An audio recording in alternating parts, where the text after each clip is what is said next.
All right, I think you should be getting audio now, and I may have to start this over. I think I see what I have done.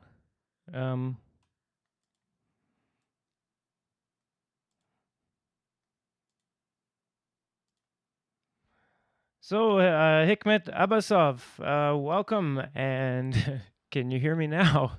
Is this thing on? I hope so. But I'm going to assume that nothing was really audible there, and gonna hope that everything works from here on out. So, welcome back to This is Opera, Mr. Opera, New School Singing, etc., etc. And we have been reading Hints on Singing by Manuel Garcia. And this is the 11th installment of this. And we're getting into the section now about blending the registers. Okay, and thanks, Himnet. I know what I did. I was trying to improve my recordings, and I messed up my actual audio for the live stream. So I have to figure that out a bit better. So this should be fine now, and even actually I should be able to turn myself up a little bit, and this should still be okay. This should still sound, hopefully, okay. So I have to apologize that we haven't been doing our homework. I guess reading our Manuel Garcia, and then I also have to promise that after we do our homework today, we're going to do a little bit of fun stuff. I've got Franco Tonelli queued up in the video folder, and I guess we're gonna do a little bullshit inspection, particularly on this circular breathing video that he did, which I was a little bit confused by. But anyway, so section 19, blending the registers. And we're almost done with with the first half of the book, by the way. And so we may be getting through section 1. Whoops. Yeah, we may be getting through section 1 here. And yeah, let's see. So, how are the chest and medium registers to be blended? By passing repeatedly from the chest to the medium and vice versa. This passage will take place on the following exercises. And he's got, basically, he's got here some short intervals, small intervals, and on the same note. Okay. Some notes common to both registers are preserved to facilitate the transit and meet the requirements of particular passages. At the first succession of notes must be short and sung very slowly. Later on, a long succession may reach quarter note equals 100 of metronome. Care must be taken not to aspirate the medium. So let's review this section, I guess. One thing to keep in mind here is that when he says medium, we're supposed to remember. Oh, and now I'm over there. Okay. Oh, jeez.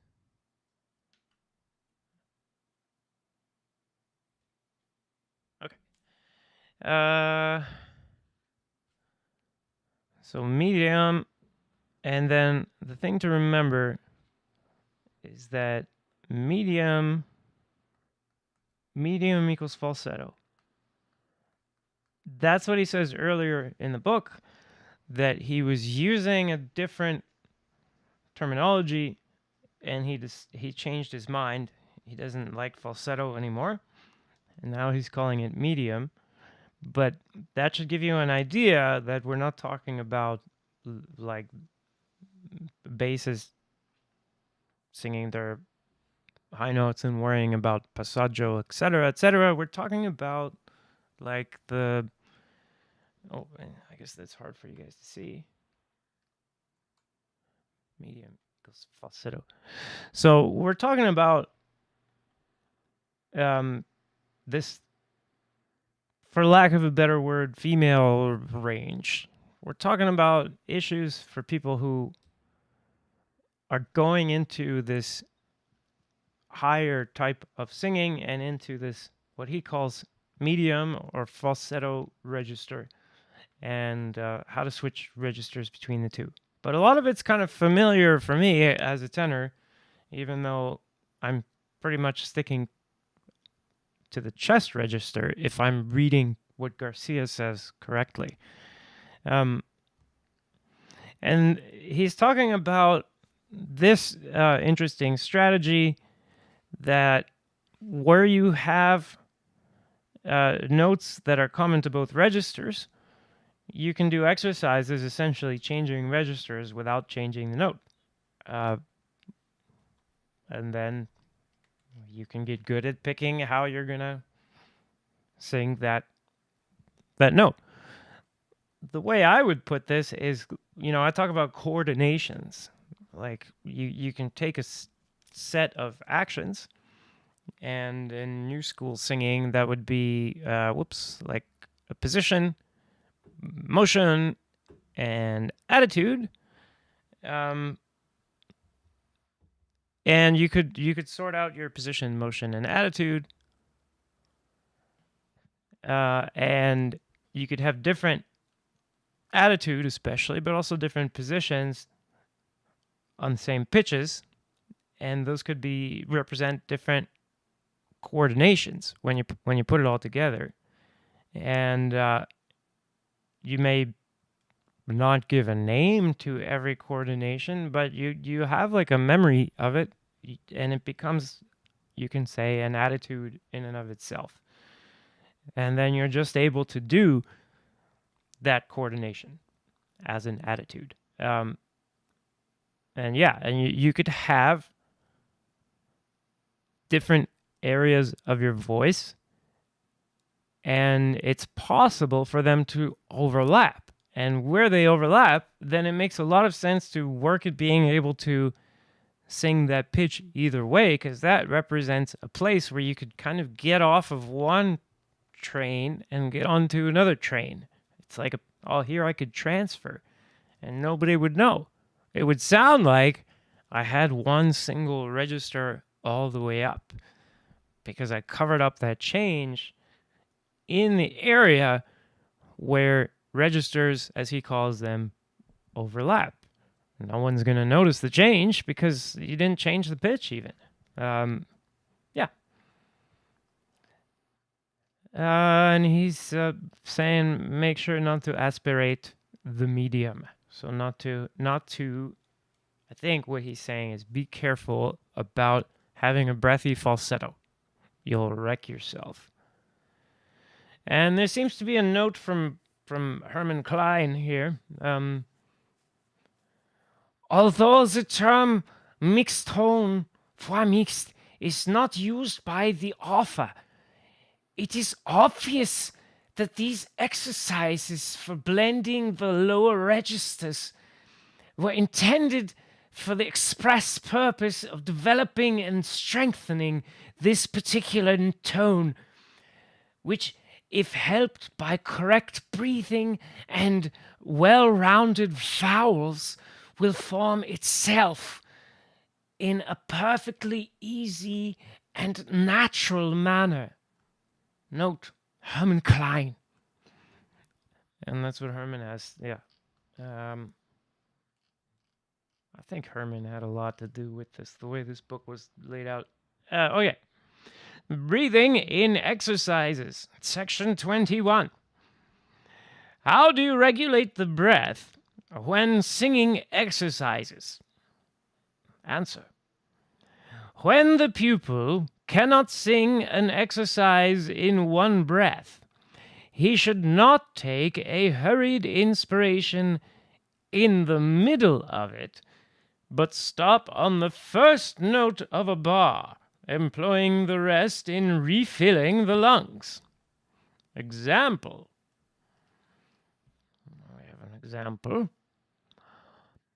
What is the object of these frequent and long pauses? To accustom the pupil to fill the lungs slowly and amply. A hurried inspiration is noisy, short, and agitated. At first, the pupil may stop after singing the first note of every second bar. Later on, it will suffice to stop after the third or fourth bar. At the outset, the following... Okay, and now we have the following exercise for the... yes, and then this part is... it's cut off. It's interrupted here. It's not a missing page, but it looks like just something missing.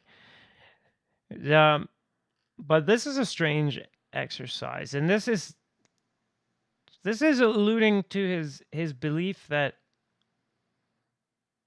the breath should be, I don't know here, quiet and slow, something like that. And the idea is you're not supposed to breathe quickly. Instead, you're supposed to wait for the next opportunity.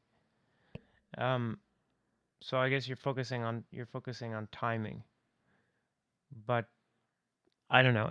In my experience, especially if your acting is a little bit more physical, you can't expect breathing to be so easy. Sometimes you're going to have to make a lot of physical effort to get yourself into position. And some of that effort might actually be like inspiration. And you can actually use breathing in really hard as part of the way you adjust your posture. Those things interact with each other. So, um, strange exercise. I guess it's supposed to make you more thoughtful about your breath. Because now you're gonna have to wait. The idea is you sing the scales, and then I guess when you're running out, instead of trying to breathe quickly, you wait. I, um,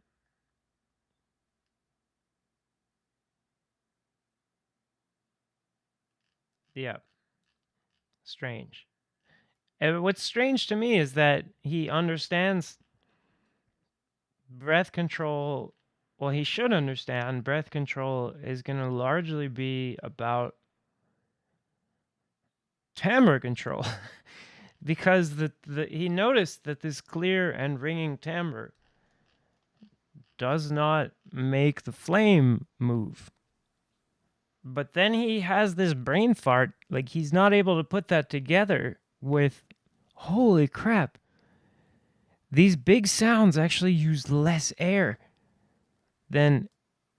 So even though it's always true that to make any one coordination bigger, you're going to have to use more air. But if you switch coordinations, you can wind up getting a whole lot of sound with a whole lot less air. But he noticed that when you sing into a flame with a clear and ringing sound, it doesn't move that flame. There's your breath control. That's why you would be able to sing such a long phrase. It's because you're not using any air. And so that's why it's kind of funny when people are saying don't work hard during your inspiration. You just need breath control. And if you have a combination of being able to inhale very powerfully, which of course allows you to relax when it's a normal easy inhalation, but if you have this ability to inhale powerfully and quickly and explosively, then you can do more all around. With the rest of your voice, you just combine that with clear and ringing timbre, or clear and ringing sound. I think he separates sound from timbre, and then you have your long phrases, because there's no need for the air to come out. Well, the air doesn't, as a part of the sound that you're making, there's not a lot of air coming out. That's your breath control. And so now for the rest of section 1, we have this long series of different exercises that seem to be like no different from anyone else's scales. They're just normal scales. So I think this is about, selling more copies of the book. Well, not more copies, but more pages. Like they get paid, by the page kind of thing. Let's see if we got any comments here. Okay.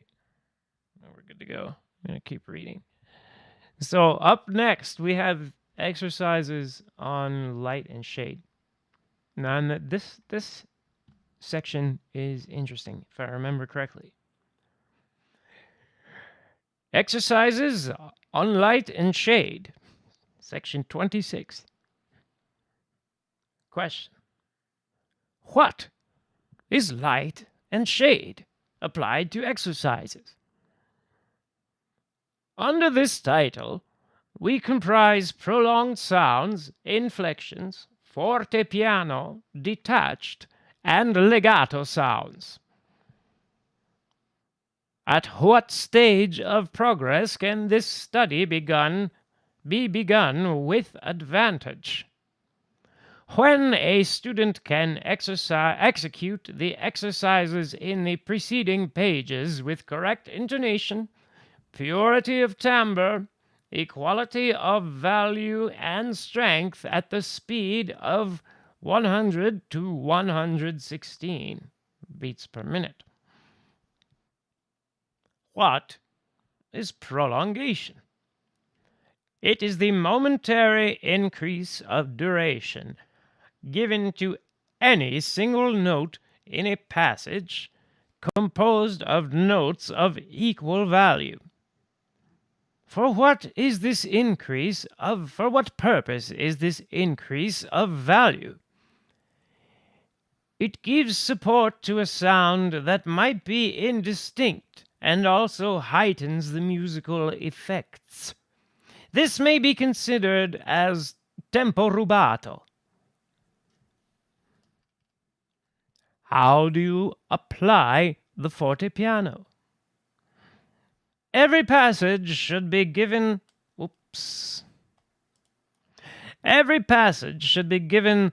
very piano, mezzo forte, and with full power, but without violence. When this can be done, the pianoforte should be applied to groups of notes and single notes. Every note having received an accent, the piano and forte ought to be alternate, and afterwards we interchange the accents. Any other exercise of 4, 6, or 8 notes admits of similar combinations. What do you understand by legato and staccato sounds? That these two effects may be combined as has been seen with the piano and forte. Where notes are united in groups, the last note of the group must be quitted as soon as touched. What is the use of all these combinations? They form an abundant source from which the singer may draw the brilliant colors which will give life to his or her style. Note once more that the breath, where needed, must be taken as previously suggested. Okay. Well, this is an interesting section. I think the chief purpose of this is, again, this is commercial. It looks a lot to me like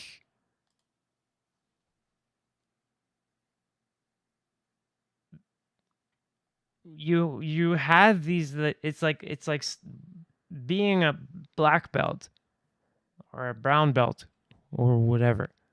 You know that you gotta earn your way to doing these exercises by being able to do all those other exercises and at 100 to 116. So the teacher is going to be pronouncing you ready to move on to section 26, exercises of light and shade. So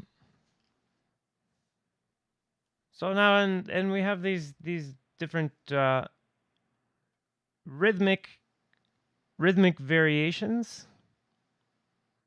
And these are commonly used a lot still. Groups of 4 are broken up this way. Da da dee da da da dee da. Da dee da da da dee da da. Yeah.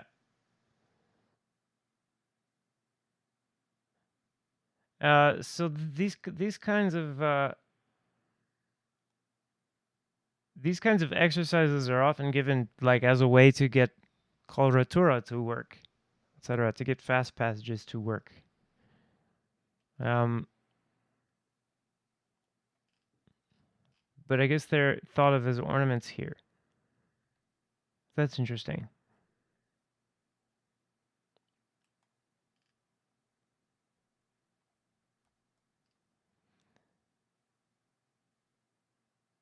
So I mean, these exercises are worth doing. I mean, don't wait uh, for any particular graduation day to start doing these kinds of exercises. Well, obviously, like Garcia is not going to come and sue you now for doing this too quick. Um,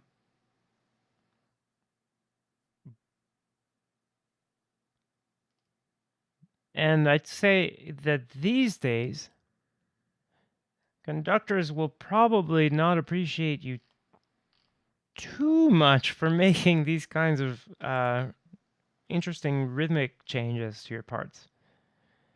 So things today are very much like you have to do it the way it's written. And if you listen to something like if you go here on YouTube and type in Fernando de Lucia, so maybe pull that one up. Um, let's see here. Not a good place to write this down. Yeah. So if you look this guy up, um,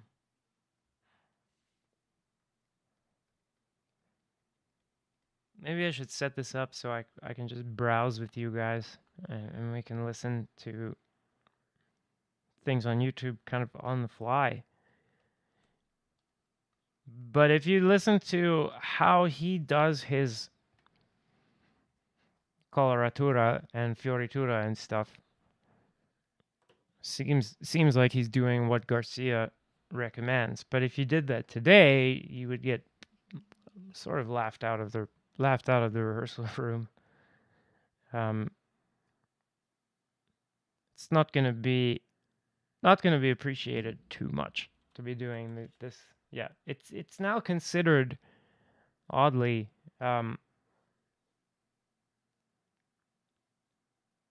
not to be historical, but it seems that at some point it was. So it seems like maybe the way that we approach the composer's intentions and what our relationship is to the composer's intentions, like how much do we care about what the composer wanted. I guess there's questions about how historical that is, for me anyway, because they seem to not care as much about what composers wanted as we do today. Today we're always like trying to research and find out, what was the historical practice and um, any evidence we can find of what the composer was actually asking for, etc. And it could be that the actual historical sense was like, yeah, whatever. Just do whatever sounds good, do whatever works. And that composers often would just be changing stuff for people. Um, yeah. Anyway, now we have a section on arpeggios. These aren't so exciting. So I suppose I should read it so we can say we read the whole thing. 27 arpeggios.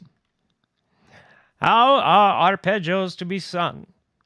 In singing arpeggios, the voice must pass with precision and firmness from one sound to another, whatever the distance between, neither aspirating, detaching, nor slurring, but executing the sounds as in playing the organ. Yeah, the next door, the organ player is trying to practice as if he's singing. Anyway. Okay. So, nothing particularly to talk about there. And now, chromatic scales and passages.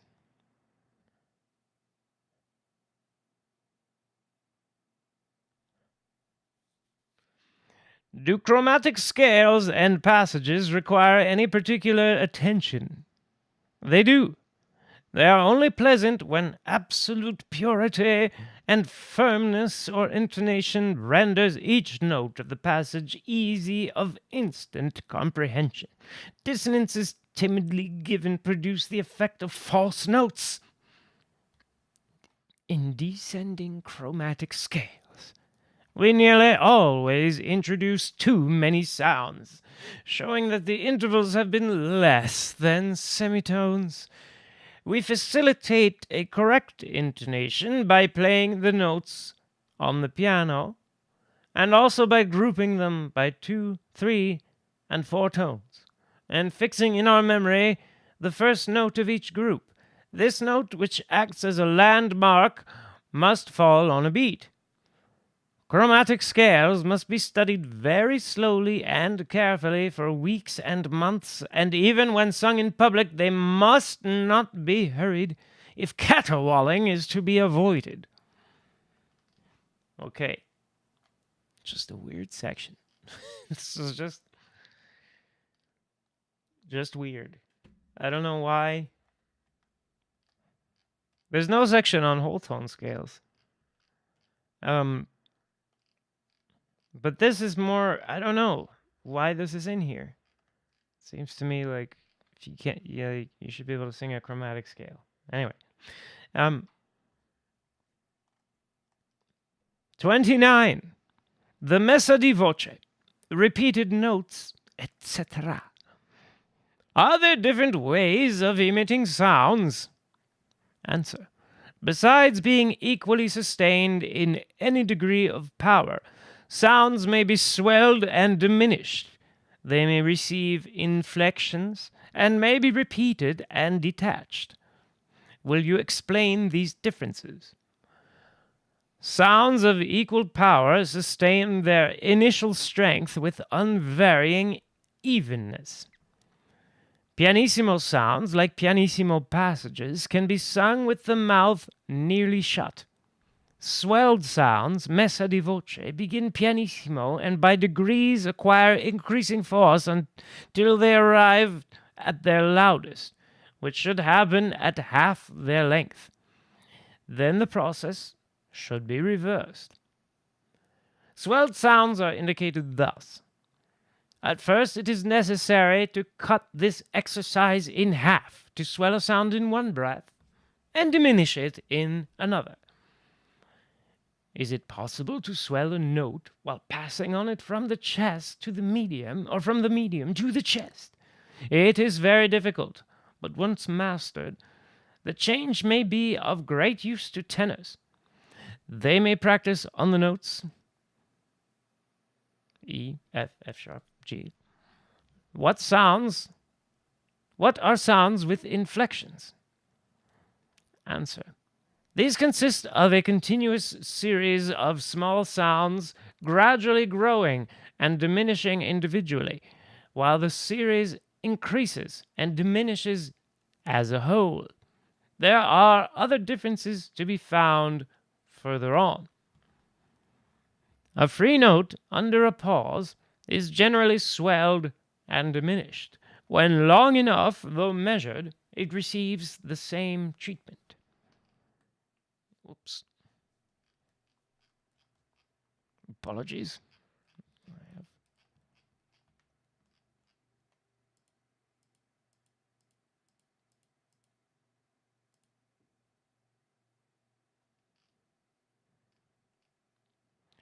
Undulated sounds are each slightly swelled and diminished with a dying prolongation. What are repeated notes? A series of equal repetitions of the same note that otherwise would have been sustained. Repeated sounds, unlike detached ones, must be legato. They are obtained by articulations of the glottis, each producing a very rapid appoggiatura of less, if possible, than a semitone. Aspirations must be carefully avoided. Question. Is this sort of passage still in use? Answer. It was. Nowadays, a single repetition of a note is only heard.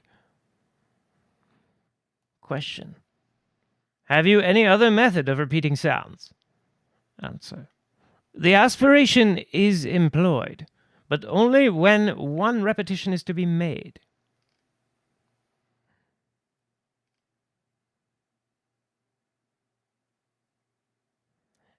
Detached sounds must cease as soon as emitted. They are appropriate only to brilliant voices. So, well, that's really interesting. Okay, let's try to unpack this. The messa di voce, and that's an interesting spelling there.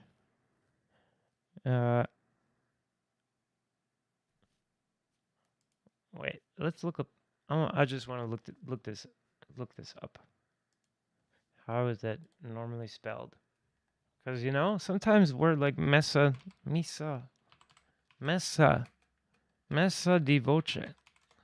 voce. Okay, so that's how it's spelled other places too.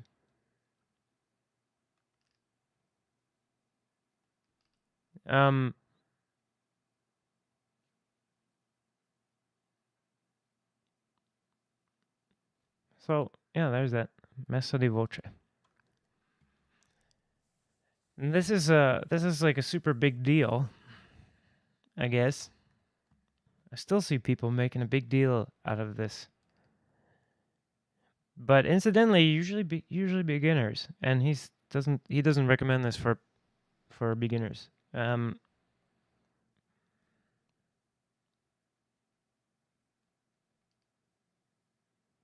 Is it difficult to swell?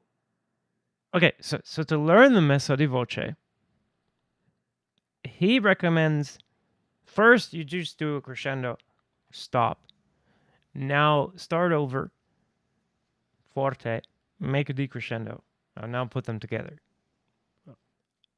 Okay, I guess. I mean, no, I don't mean to sound dismissive here, but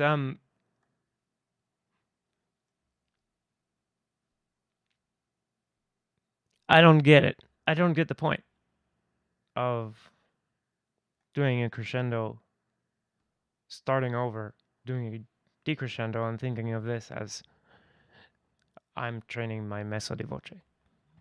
So, someone explain that to me. I don't think anyone's in the chat. Y'all disappeared. Nobody showed up to my party tonight. I did announce it really late.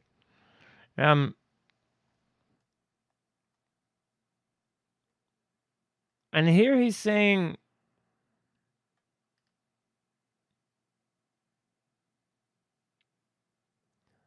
asking if it's possible to do a crescendo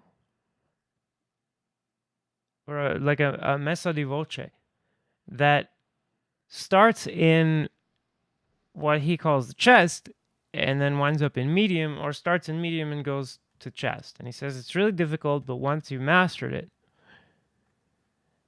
it could be of great use, especially to tenors. I can see that. But then it doesn't make too much sense. There's nothing. I mean, assuming that by going from chest to medium, and then this is also weird because earlier he said tenors are basically staying in chest, but now medium is happening at F sharp. And is this F sharp 4? Or is this like crazy high F sharp? Are we talking F sharp 5 and G5? Like, are these crazy high tenor notes?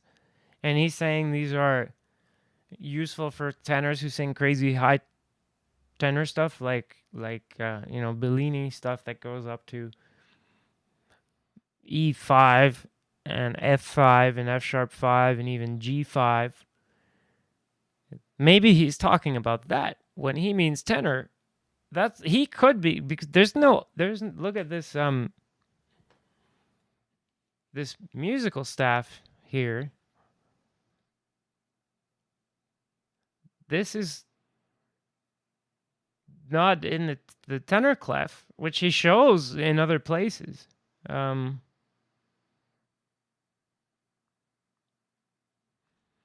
in other places in the book, we've got well here just under here,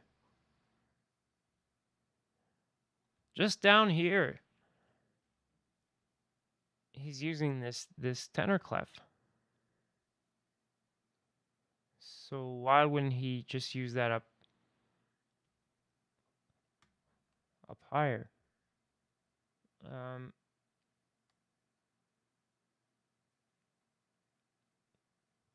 we could look up this Meyerbeer. Is this Meyerbeer a female voice or what? What's the oh? So I'm not sure exactly which octaves were in here with these.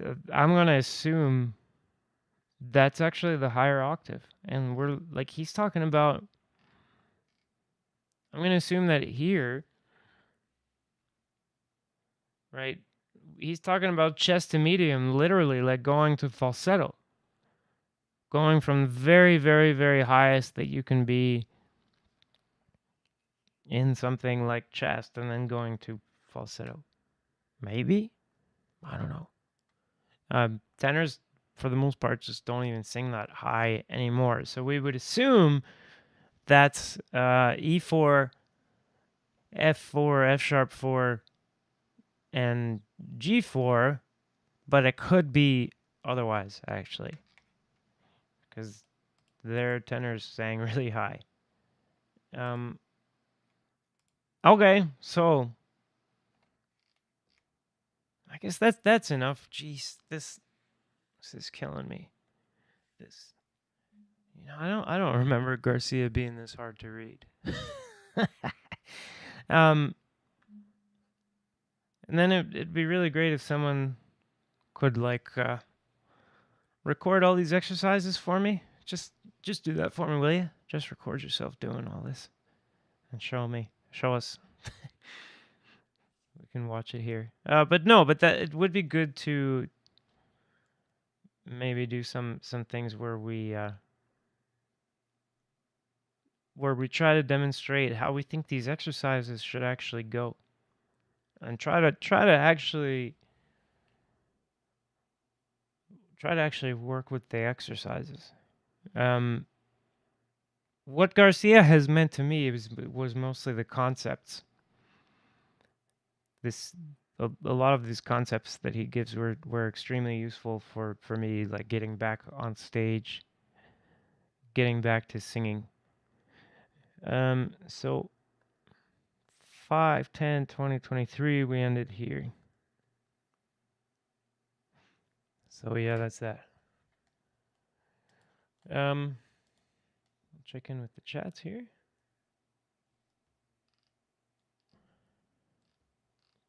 Oh, looks like. Well, that's very strange.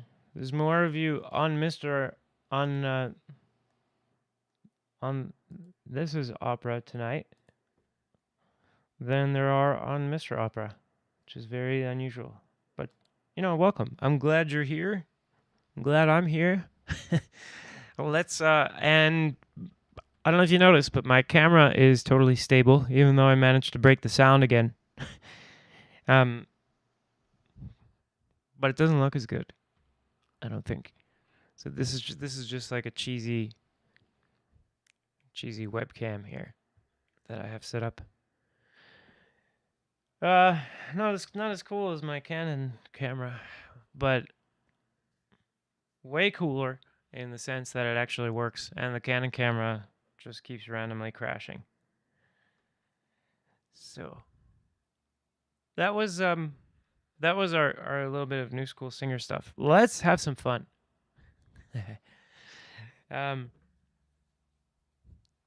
Someone asked me to look at some Franco Tonelli videos.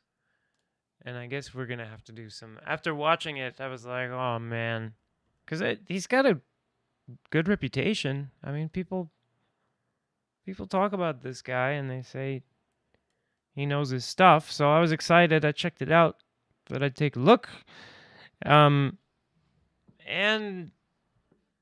well, it didn't go all that well. So let's. Now I see the. Looks like the background music's a bit loud there. But I'm not hearing it at all. Background music. Let's see here. What is that?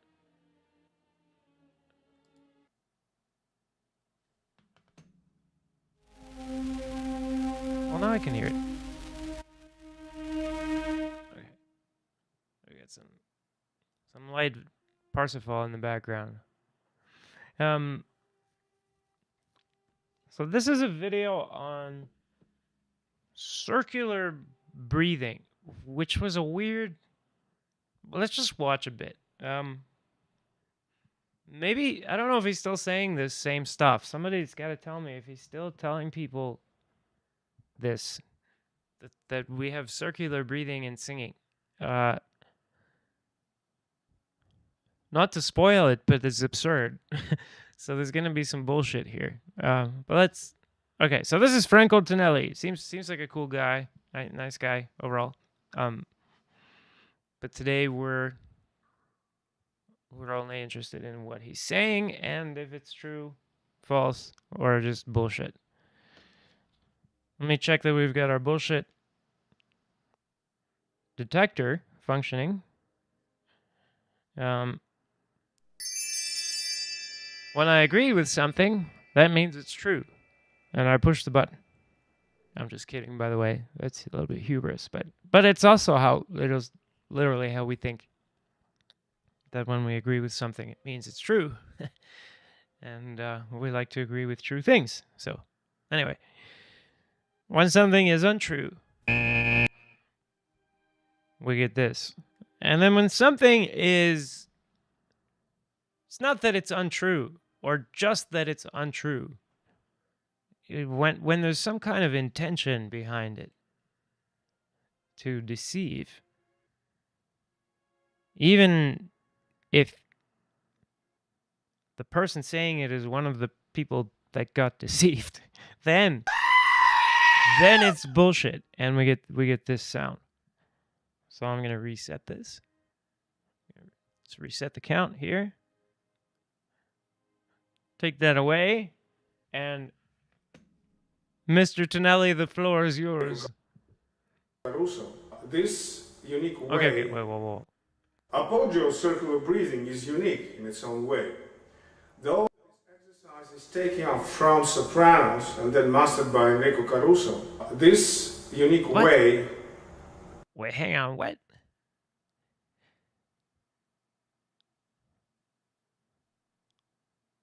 I don't know. Let's just let it go. Taken by sopranos and mastered by Enrico Caruso. We could be in bullshit territory here with just some random ass name dropping. I don't know where Caruso came. Anyway, we're just at the beginning. Let's give him a chance. Of producing the sound without taking the breath, or at least you don't see anybody's taking the breath, so it's very fast. Producing the sound without taking the breath. He did an edit there, so I'm sure he knows. Anyway. Is one of the major techniques of appoggio. Those who are masters of this technique basically have the technique of 90%, even 100%, because appoggio circular breathing develops very strong diaphragm opposition of the muscles, the low abdominal diaphragm, the whole rest of the supporting muscles very strong. You can slowly reach. Yeah, I don't know where to start here. Let's just start. Oh God. Woof. This is rough. Okay, this is rough because he seems like so nice, and it's not nice to say bad things about people. But there's no circular breathing in singing. Uh, that's not that's not a thing. The, wow. Okay, so what circular breathing um, is if you play an instrument like the trumpet is powered by your lungs. Yes, but technically, even if you're inhaling, as long as there is enough pressure inside your mouth that's pushing air out, you can maintain the sound. You can keep the sound going.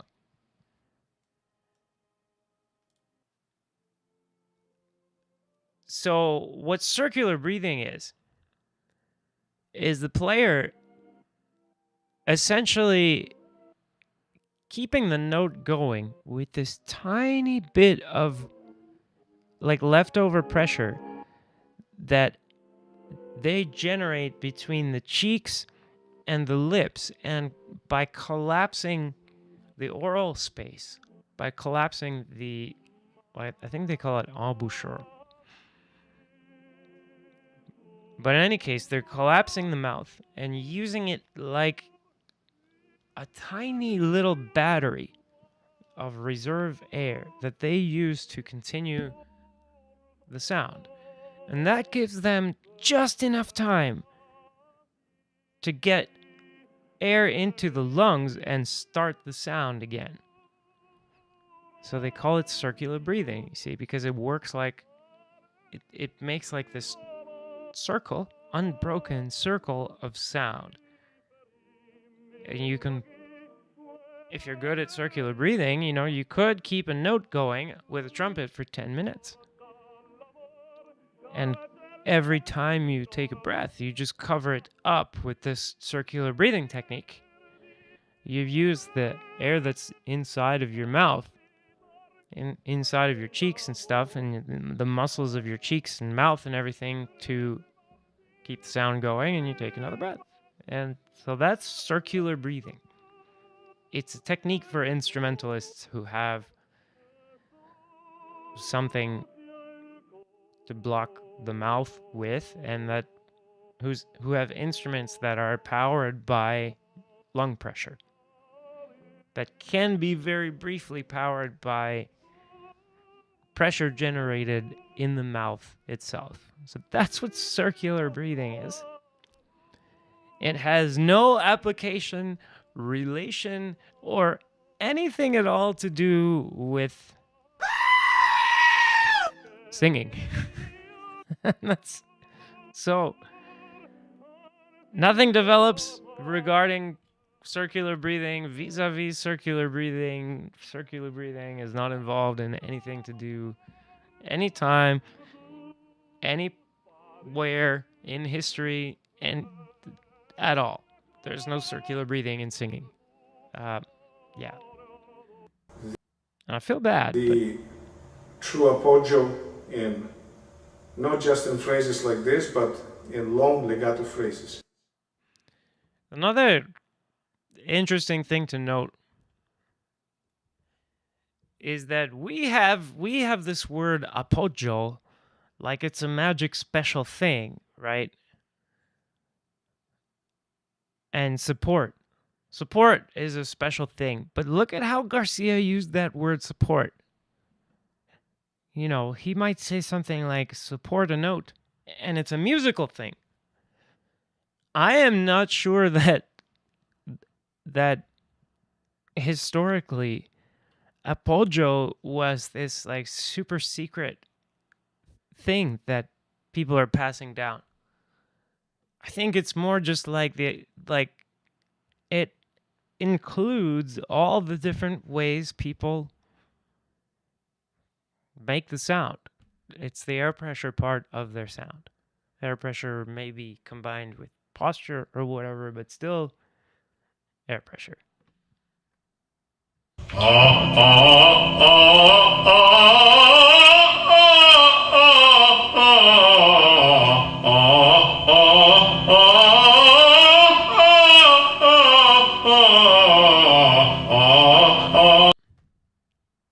Sounds okay. I wouldn't call this particularly robust coordination that you would necessarily use on the operatic stage as a tenor, but you could actually you could use this. It sounds like the velum is open. That's the nose.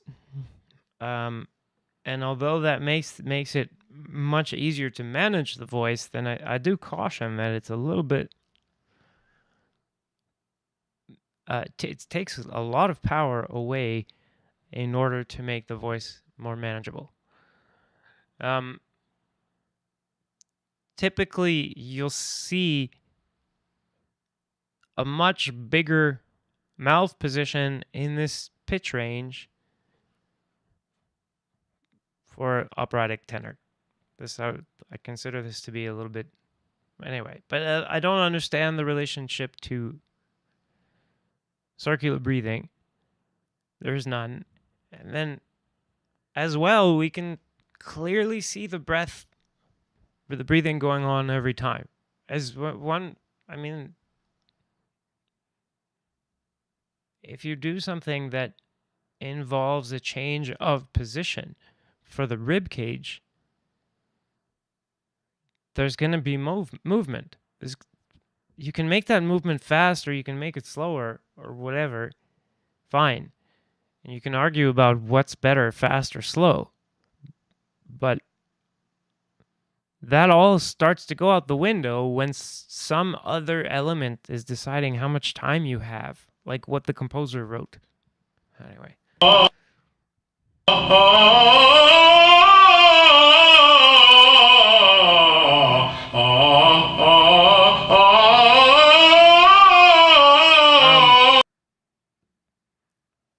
Just to reiterate again, if you're doing this kind of mouth position that isn't getting a whole lot bigger in this pitch range,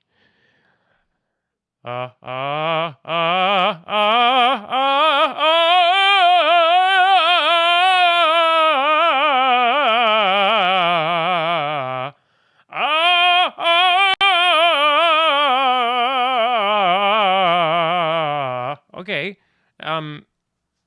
and you can do some things with that. But the sound that you're looking for when you came to the Franco Tonelli video or whatever would either be covered and more robust in this pitch range, or would be open and more robust in this pitch range. And unless you're singing really quietly, you would expect to see a lot more of a mouth opening, and that mouth opening would be tracking with the pitch. Or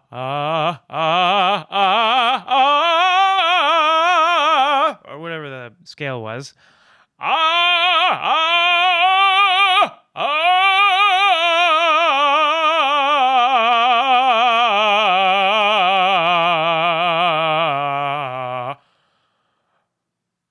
If the pitch is going up and the mouth is closing,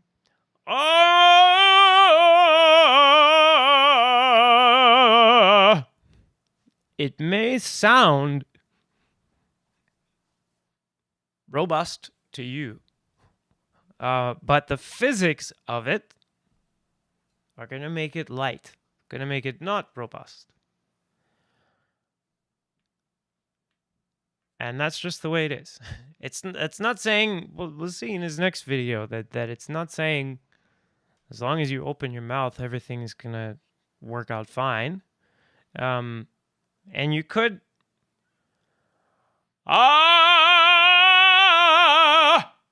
You could keep opening, or you could.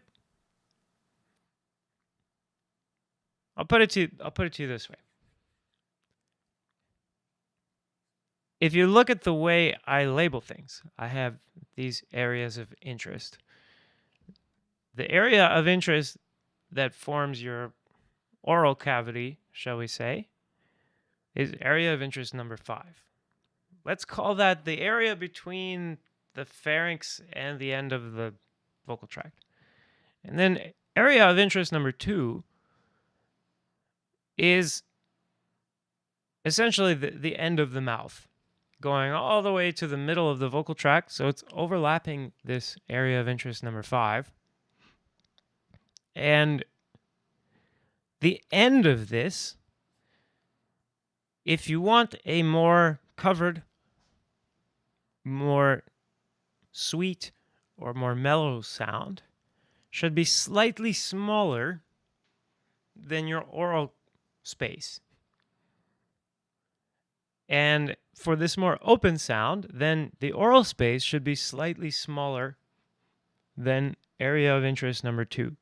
So when area of interest number 5 is more expanded than area of interest number 2, you can have this covered sound. And when area of interest number 5 is less expanded than area of interest number 2, you can have this more open sound. Assuming that you're going to be keeping area of interest number 2 on the larger side. When I want to make area of interest number 5 deeper than, shall we say, the level of my chin. So my chin is here, and if I just open my mouth, right, and I leave my larynx sort of neutral, I get this kind of position. Okay? And the bottom of my mouth here is at a certain level. It's about level with my jaw. If I do the kinds of things people refer to as breathing in the back or supporting from the back, tongue retraction, some people might say lowering the larynx, I say lowering the hyoid.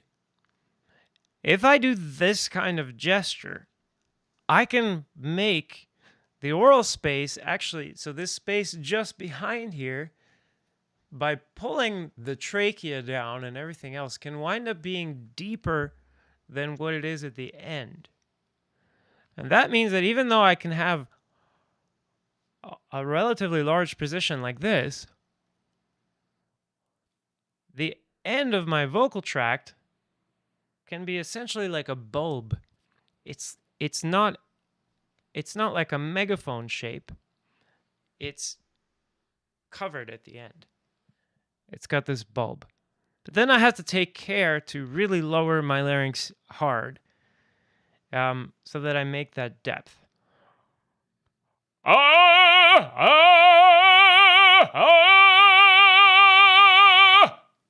And then you'll see the tongue kind of getting yanked down really far and maybe bunching up.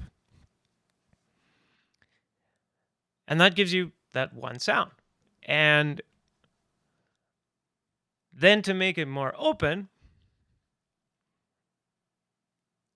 I'll get my tongue a bit higher than the level of my chin. But since I don't want to make my larynx go up, that means I'm going to have to get my chin really low.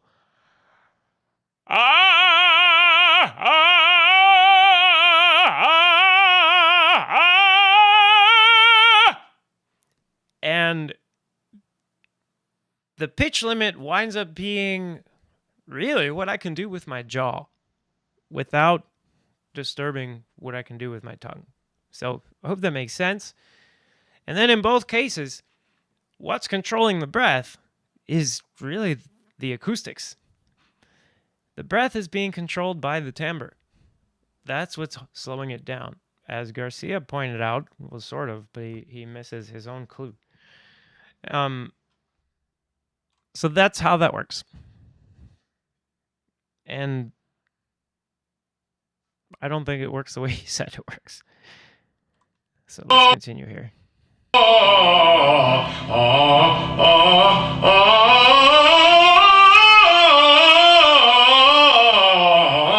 I get it. I mean, and it sounds great. It sounds great. I don't understand how it possibly relates to circular breathing.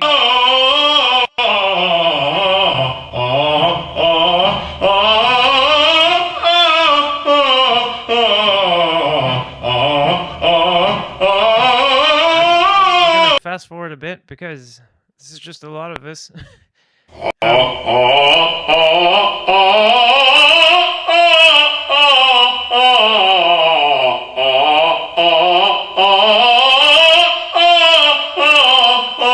So it's, I don't know.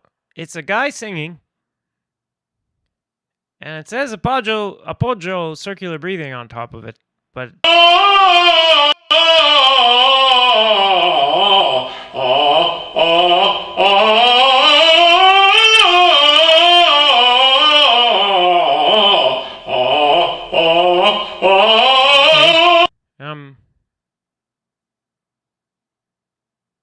so generally the way he's getting some, there's some metal in the sound, and the sound is pretty clear and ringing, and so that's not going to use a lot of air, and that's why he doesn't use a lot of air.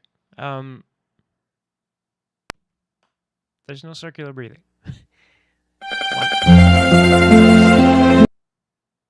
Yeah, so I guess that was it. That was circular breathing. Was basically him singing some kind of, okay, it's nice, light, and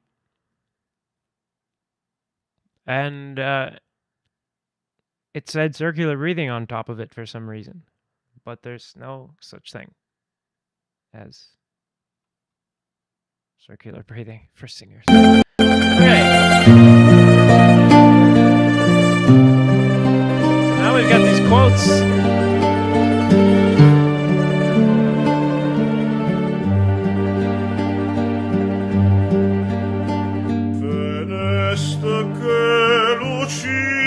Interesting from Horn.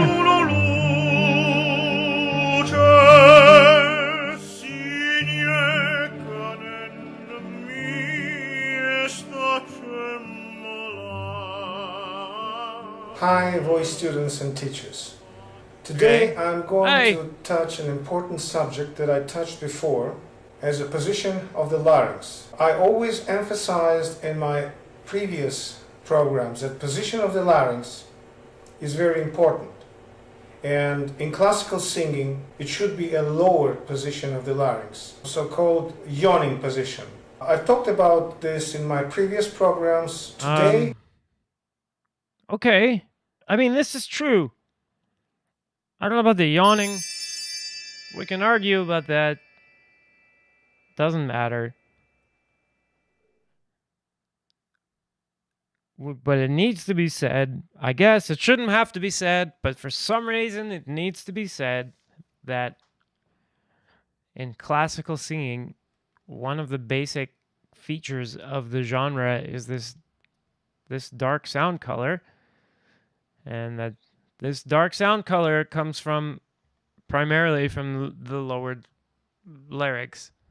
That that's the classical sound. So if you don't want to sing with a low larynx, then I guess sing something else, because you're not going to enjoy classical.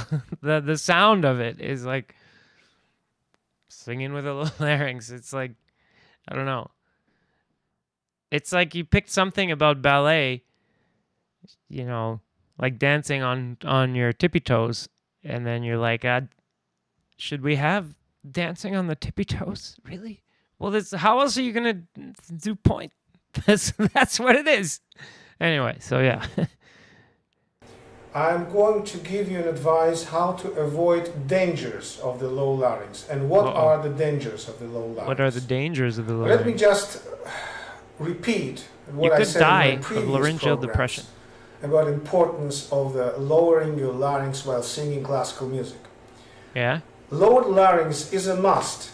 And you saw this in the quotes that I gave you. These quotes can go endlessly. And you know what I love about this, actually? And this probably, I saw that he actually is into some other genres. But this is rather enlightened. That he's saying it's a must for classical singing. For classical singing. Not that it's like a must, period. That there's anything objectively better about a low larynx other than it, like, it's what you need for this genre. Yeah. Okay. I didn't give you Caruso's quote. There are many, many quotes supporting the position of the larynx as a yawned and lowered position. And we don't need the quotes. I'm not going to go deeper into this because I touched this subject in my previous programs. Great. I'm just reminding you also importance not only of the low larynx position, but importance of the stable larynx position. And the stable larynx positions is very important for those who want to pursue one register singing, because that position, I guess, or whatever, single position provides you with consistent ambience, and the consistent ambience will provide you with consistent sound. Why low position? Low position acoustically gives you more space. But I haven't watched these other things that he's talking about, so I can't touch it. I can't. Ambience. I don't know what ambience is. It sounds like bullshit, but I didn't see it. And stable position of the larynx is consistency. It's very logical also. If you sing in only one place, you have a consistent sound. But if you move and you sing in a different place, you will have a different sound. So the position, no, that's not true. A lot of times, if you're changing pitches, because you're changing pitches, you're changing wavelengths. What wavelengths would fit? And you can't always just simply adjust the formant. And even so, when you do adjust the formant, you do so by changing the shape of things. So, it's not true. Let's hide the count here. Position of the larynx. And so but just to clarify, if I change the wavelength, for instance, that is required to get the same result, but then I don't change the shape of my resonator, I'm going to get a different result. Not because I did change, but because I didn't change. So it's not necessarily true that a stable larynx is going to make a stable sound. I do agree with him that a lot of times we're stabilizing the larynx. But the reason I would say that you stabilize the larynx is that you have a need to stabilize the larynx because some sort of force is trying to destabilize the larynx, and you need to reinforce the position so that it doesn't move from there. That's just thinking of stability in normal terms, like you would in building anything, a ship or a whatever. Stability. With consistency, color, a timbre, and a power, of course. In spite of the scientific evidence that the lower position of the larynx is a must for classical singers and a stable position. I'm just going to put untrue. But it smelled almost like bullshit. There's no scientific evidence about what people need to do to sing opera. I mean, there's no like scientific definitions for classical music even. Um, that's an artistic thing, not a scientific thing. Larynx is a must for those who want to sing with one register, with one beautiful timbre. Some teachers avoid lowering the larynx, and let me explain you maybe the reason why they're avoiding it, and let me give you a solution, because it's an important. I'm going to demonstrate this also later in this program, how to lower your larynx and how to make a great sound. You see, when you're lowering your larynx, you only creating a possibility of a bigger and darker sound. That's true. Only possibility,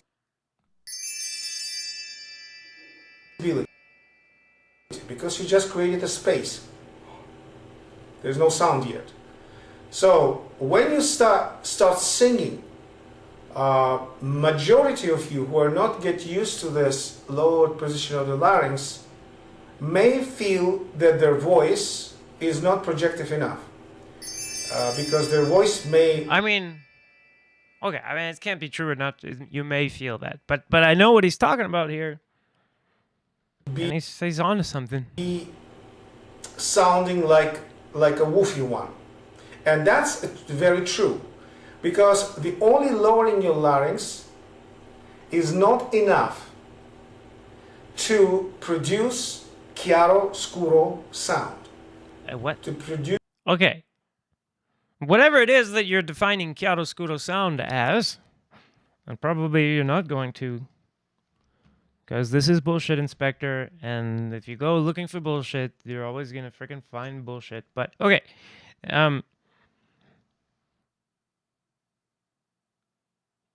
Whatever it is you're defining it, chiaroscuro as, lowering your larynx is not enough to do it. So, that's got to be true. The sound with enough squillo and enough darkness in it. You need a particular support. You need to adjust support to this lower larynx, because this position, the position that you support... I think that's true. I think that my friends who sing contemporary things and who much more typically use a higher larynx position than I do, because it's part of their genre, they sometimes experiment a little bit with classical singing, and I've heard time and again that, wow, this is exhausting. This is a lot of support. This is a lot of work to make the energy to keep it going. And now some of that is just practice. You practice and things get more efficient, but also you get stronger. And I think that's true. It's absolutely true. Before, with a little bit more higher. It's more support energy than maybe you would be expecting if you're singing with a high larynx. And if you're trying to switch to a high larynx, then it can be weird how much less you're going to need to push to get a big sound with a high larynx, especially if you're trying to get a metallic sound with a high larynx versus a metallic sound with a low larynx. The high larynx version is easier. Because this position, the position that you supported before with a little bit higher larynx position and support, is not going to work fully when you lower your larynx. Yeah, that's true. Then you need a deeper support. It's very simple analogically. Lowering your larynx feels also like true. lowering your breath. Yeah, also or true. singing on a very low breath. Let's talk about why. Let's talk about why. Or maybe we should let him talk. Maybe I should talk. Let's let them talk about. Let's talk about why. Why would lowering your larynx feel like singing with the lower breath? There's 3 main ways that you're lowering your larynx. One is, shall we say, the infrahyoid muscles. These are the muscles that connect to the bone that's just at the top of the larynx. There are infrahyoids going to your shoulders, between your scapula, and then running through your neck and to your hyoid bone. You can use those to lower your larynx. There are infrahyoids going from your chest to the hyoid bone, just above your larynx. You can use those to lower your larynx. There's some going from your chest to your thyroid cartilage, so straight to the larynx, that you can use to pull down. There's also fascia, so like this weird solid tissue that attaches your diaphragm to your trachea. And that whole trachea can be pulled down. But as far as I know, that's actually also attaching to the hyoid bone. But in any case, you've got these 3 main ways that you can pull the larynx down, and one of them involves the diaphragm. And in order for that to happen, the diaphragm needs to be low to make this tension that pulls on. You can think of it as a rope that pulls the larynx down, and that's called tracheal tugging. I'm not making it up. You can look up the word tracheal tugging, and you can see that it's used to diagnose for certain medical conditions, especially in babies, because babies are not supposed to be able to lower their larynx. So if you see the larynx going down, you know it's caused by this problem that's creating a tug on the whole trachea, and that's lowering the larynx, and you'll see it going along with the breath. And then we also saw the quotes about breathing to lower the larynx, etc., and that all makes a lot of sense because the trachea is connected to the diaphragm.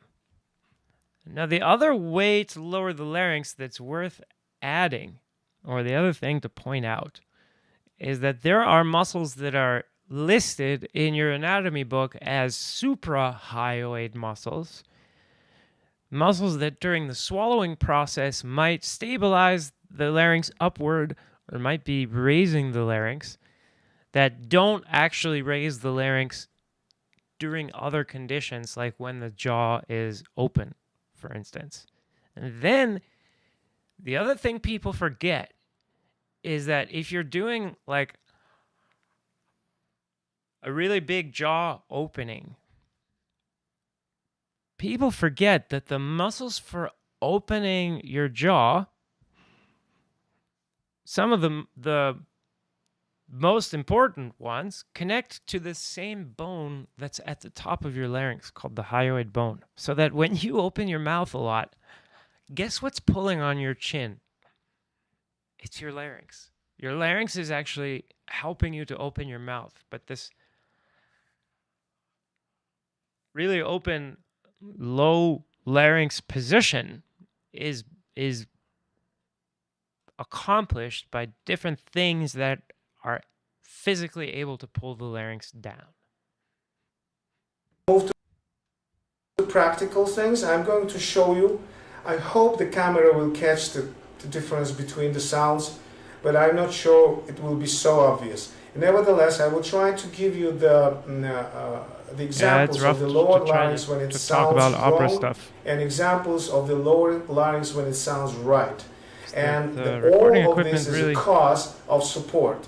So don't be so... That makes it sometimes not obvious how much of a volume change, for instance, has occurred when we change coordinations. Anyway. thinking if you lower your larynx, everything else is going to be just, chiaroscuro and one register singing, you become a great singer overnight. You need to study this position of the low larynx, and you need to correspond with your support. Otherwise, you may end up singing with a low larynx position, but with a woofy voice, which is not very healthy and not very beautiful for acoustic singing. I'll just point out one thing about woofy voice. So when we're talking about the woofy voice, another word people use is maybe the dopey sound. This kind of sound, this kind of dopey sound. Well, people are worried that when they try to lower their larynx, they're gonna sound like this. Now, the thing to know about the woofy sound is pay attention. Put your finger at the top of your thyroid cartilage and feel for the hyoid bone.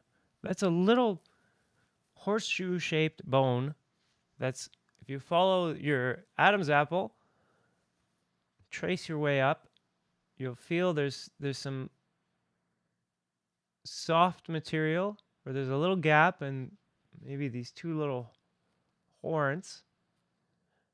And you should be able to feel that between your thyroid cartilage and the hyoid bone, there's this little gap.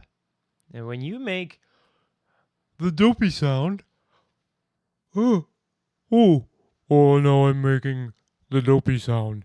When I make the dopey sound, this gap between the hyoid and the thyroid cartilage gets wider.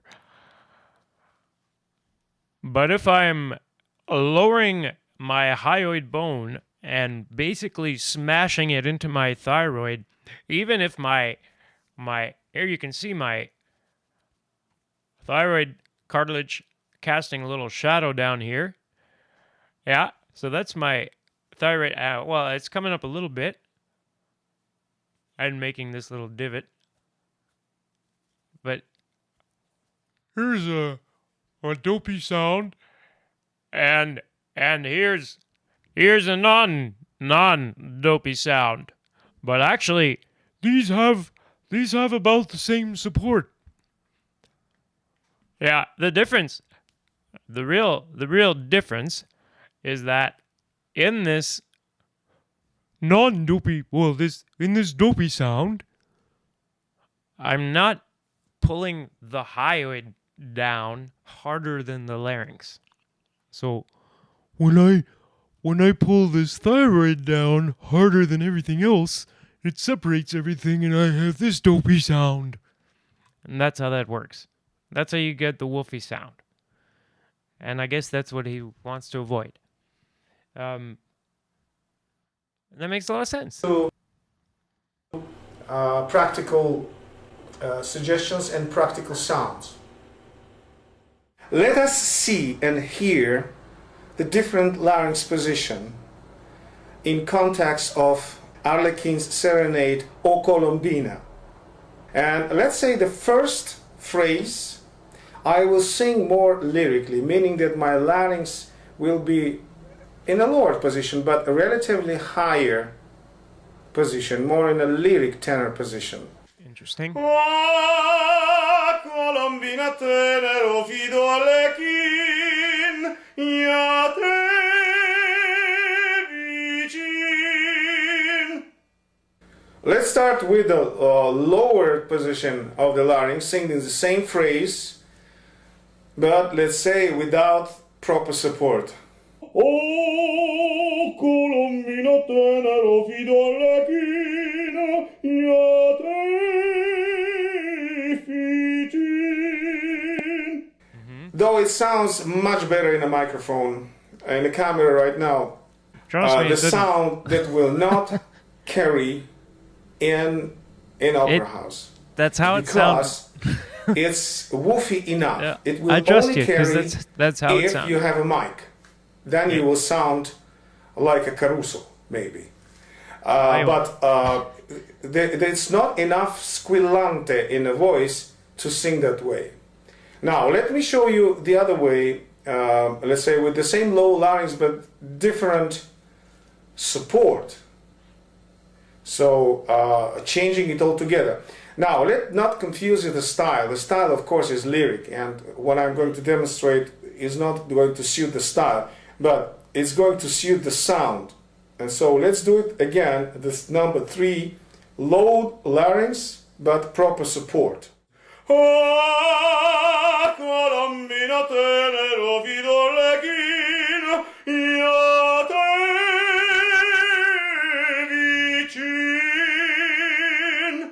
Now, you know what I'm going to say? This is the sound.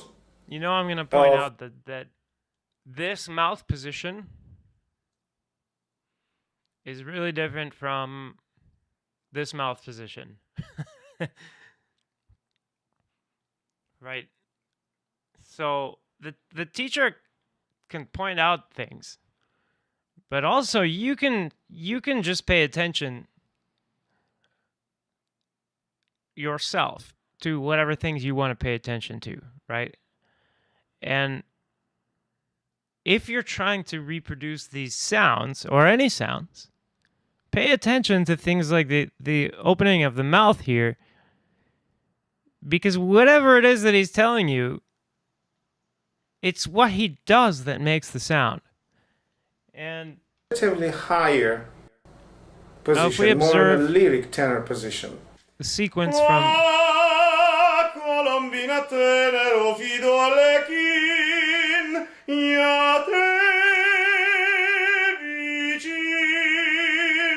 so that was the first example.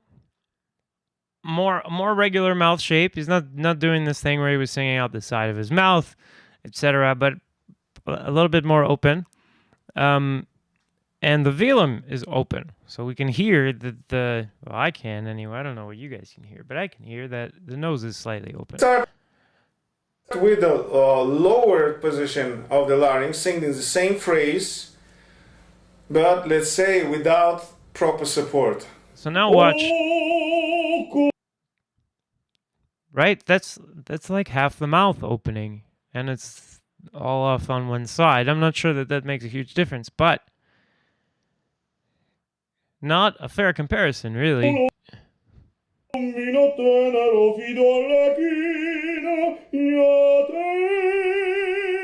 That's more open, slightly more open mouth shape, I guess. Though it sounds much better in a microphone. No, it doesn't. The sound in opera house. And now let's look at this. Because woofy enough. It will only carry like a caruso. It's not Let's look at enough this sequence now. squillante in a voice. Now, let me show you, let's say with support. Show us. So, changing it all together. Now, let's not confuse the style. The style, of course, is lyric, and what I'm going to demonstrate is not going to suit the style, but it's going to suit the sound. And so, let's do it again, this number 3, low larynx, but proper support. But that's a much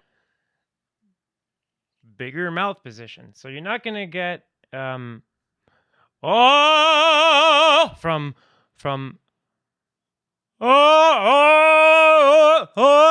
no matter what I do. You know, if I want this kind of sound, I need this kind of position. And I could reduce that, and it would help to reduce the mouth opening. Colombina il tenero fido arlecchine a te vicin. And that makes that, he calls it lyric. I call it light. And then for this inappropriate one,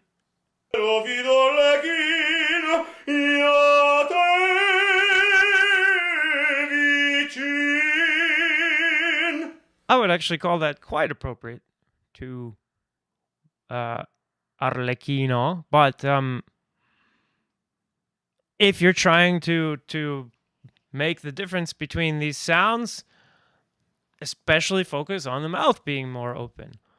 Oh, calamina il tenero fiduar la chine a te vicin. I don't know that it's inappropriate. I don't think it's inappropriate at all. Maybe I should audition for this. This is the sound of chiaroscuro in a more dramatic version. So you see that there is a transitive way to go there. If you sing with a high larynx position, you sing more lyrically, you sound more like a lyric tenor or high tenor. But if you sing with the low position of the larynx, then you sound like Italian tenor, because there's one specific thing about Italian. I don't know about this, but I would mention that one way to get your larynx lower is because it's attached to these muscles that go to the chin. If you just get the chin really low, it helps actually for getting the larynx down. And if your mouth is really closed and you lower your larynx, you're going to wind up pulling on the thyroid directly, and You're gonna wind up with this dopey sound, right? you can play with that a little bit by setting the opening of the mouth to something big-ish, shall we say, and we call this covered, right? And then yank down behind there. Oh! And you can use your lower back and everything. You know, you can flex your back a bit. Ha! Ah! Ah! Oh! Oh! Calamina il tenero fiduar la chine a te vicin.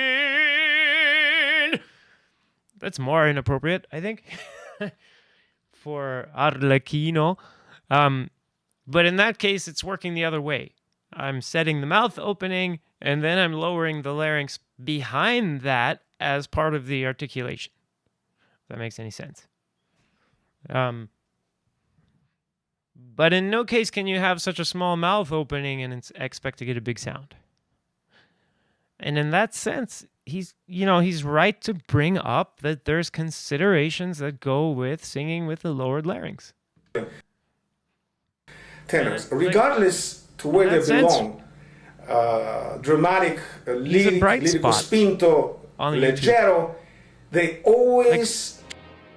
The question is, do we forgive him for the circular breathing bullshit that he pulled on us earlier? But I edited these videos together, so it's not like he tries to do the same on one day on his channel.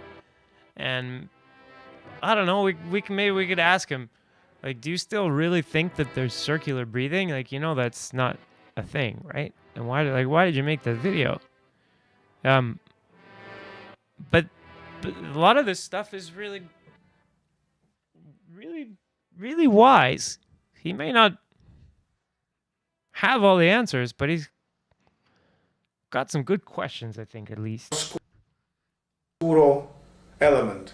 And that's its distinctive difference between Italian tenors and non-Italian tenors, regardless to the nation or nationalities. Chiaroscuro is always present with Italian tenors, while in non-Italian tenors, I'll give you a separate demonstration of the sound. Okay. That's just, I don't know what that means. I've heard Italian tenors doing different things. I've heard some that are nasal in the middle range, like what he does, and then I've heard others that aren't, and there's no like definition of chiaroscuro. He hasn't given a definition of chiaroscuro, so I don't know. It's one of those things where it's like, yeah, you go and try to figure out what chiaroscuro is, and the answer is gonna be like, take a lot of lessons with me, or something like that. So, if you like, higher position.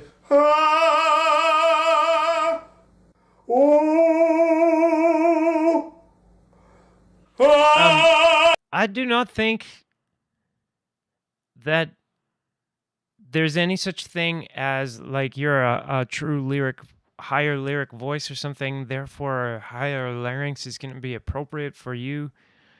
It's kind of bullshit. The other thing to remember is that your sound doesn't care how high your larynx is based on what you feel high and low are. What is a high larynx? What is a low larynx? High means it's far from what? And low means it's close to what? Is it close to your chest? Is it close to your chin? Is it close to your ears? Is it close to your pharynx? What is it close to? Because that can change in many ways. So your larynx is high, right? And that moves your larynx closer to your palate. Okay. What if you move your whole head so that your palate moves closer to your larynx? Now you didn't raise your larynx, but you did shorten the distance from your larynx to your palate. Do you change the sound in the same way now? Is that the sound of a raised larynx, or is that the sound of a lowered palate? I don't know. So it depends what you mean. And I think lowered and raised larynx is so vague that really all it is confusing. You can shorten area of interest, number one, or you can lengthen it. And raising the larynx does shorten area of interest, number one, but so does shortening the neck, and so does opening the mouth more. And there are different ways to accomplish different things. So I think we need to start talking in terms that are a bit more objective and that don't change their meaning or change their importance so readily. Let me see. I hope the dog isn't. I could be. I got this dog in my lap, and I could be just. And the next thing I know, I'm trying to talk to you guys, and it's like, oh my god, oh my god, oh my god, oh my god. Anyway, so here's the dog. This dog is not making the cat very happy at all, but the dog is happy to be here. And yeah. Anyway, so that's yeah. What I was trying to get at, I guess, is that if we talk about area of interest number 3, instead of talking about the larynx, we could talk about where we're putting it. Not just is it low, is it high? Where are we putting it? And then if we say, I'm putting area of interest number 3 really close to my chest, but I'm shortening area of interest number 1, then you just gave us information about what you're doing with your whole neck and head. Yeah. And those are acoustically significant, and I wish that's how we would talk instead of just lowering the larynx, etc. Oh, look at staring at me like, will you end this stupid live stream so that we can play already? You see the difference? Good sound. Camera, unfortunately, doesn't catch the difference that much, but the sound is at least 3 times bigger. At least. And it's projective also. But it requires a certain support. So those who just follow the low larynx position and believe in that this is going to work, please take consideration of a necessity of support for this position. Say like, well, I showed you a couple of strategies here that I used. So you probably want to have more than one support strategy if you're a tenor, and you want to be able to change rapidly between these strategies, even in the middle of a word or in the middle of one pitch. Because if you don't support the low larynx position sound with proper appoggio, you may end up singing woofily. And then you need a mic. Oh. Bye. Until Franco, you should know better. Franco sings contemporary music as well. I think he knows that microphone or no microphone, the microphone doesn't save you when you don't have the sound. It doesn't make you sound like Caruso at all. Yeah. next time, Franco Tenelli. Okay, so he's just doing some singing.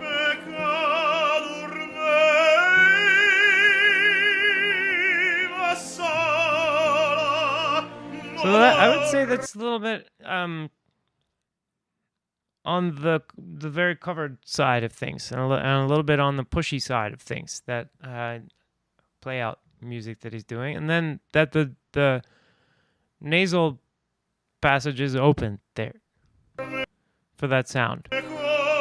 This isn't what he was demonstrating so much, but it sounds nice. Anyway, so thanks for joining me today on Mr. Opera. Well, if you're watching this, then thanks for joining me not today, because almost nobody came today. It was a lonely day, but I don't mind because we got through more of Manuel Garcia's hints on singing. So this has been wait, let me do some. This has been Mr. Opera, and I'm just doing my craziness. Messing around here. Messing around with all this. Huh? So, yes. Yeah.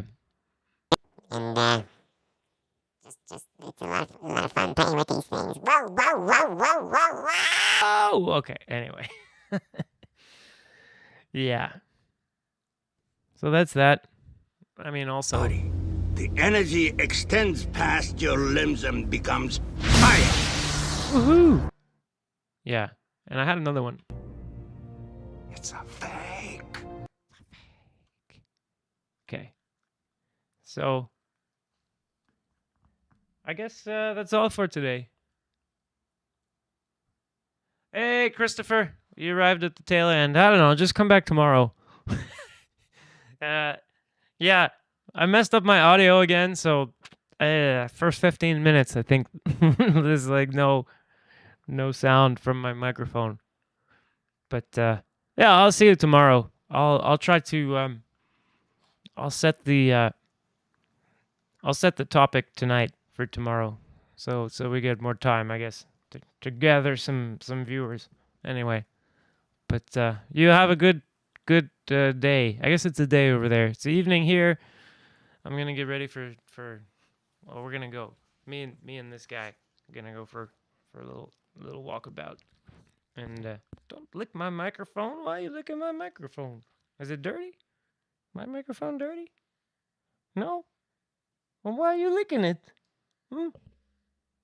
Why do you do these things? This is I would like to introduce you to the main character. This is the main character of all your lives. You just don't know it. But he is indeed the main character, and we are working on his excessive crying here. You can see he's got this problem with too many tears, and so that's staining his fur. But yeah, this is the cat's worst nightmare. The cat just wants to come and snuggle and eat food, but this guy is a little bit too enthusiastic about everything. So anyway, yeah. All right, so I'm gonna play my straw thing for you. Good night. The straw. It's just a straw, right? It's not just any old straw. We've sized it very particularly, you guys. So the SWT Straw Pro comes with a minimum of 40 resistance configurations in one device. And then we have two straws that are the exact same size, diameter, and length. And this is so that we have options.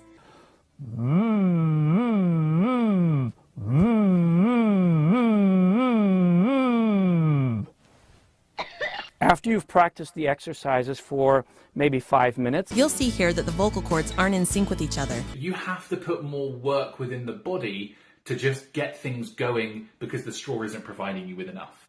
it is very important that you let no air escape around the straw between your lips or through your nose. But the thing is with that, it cuts off the nasal resonance part of singing, which is very important to singing. It's almost as if you're trying to release it out through the straw to whatever's in front of you. You will find when you go back to normal speech that your voice seems to be coming out of your eyes instead of your throat. If you are splashing yourself, you're creating volcanoes, and that is not allowed.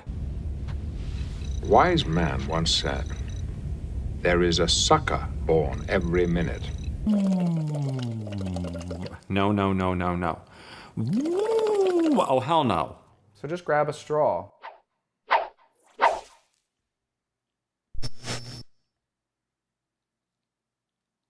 For those of you who talk several hours a day and your voice gets tired, here's a tip to keep you talking. Press your voice like this